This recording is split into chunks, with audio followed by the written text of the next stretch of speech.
குளிக்க வேண்டும் இந்த அல்லி ராணி குளிக்க. இந்த ரீதியில் அன்பு செய்தால் என்னவாகுமோ என் பாடு.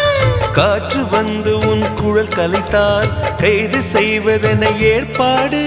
பெண் நெஞ்சை அன்பால் வென்றார். ஹே ராணி, அந்த இந்திரலோகத்தில் நான் கொண்டு தருவேன் நான் ஒரு பூவீதம். உன் அன்பு அது போதும். தொடு தொடுவெனவே வானவில் என்னை தூரத்தில் அழைக்கின்ற நேரம்.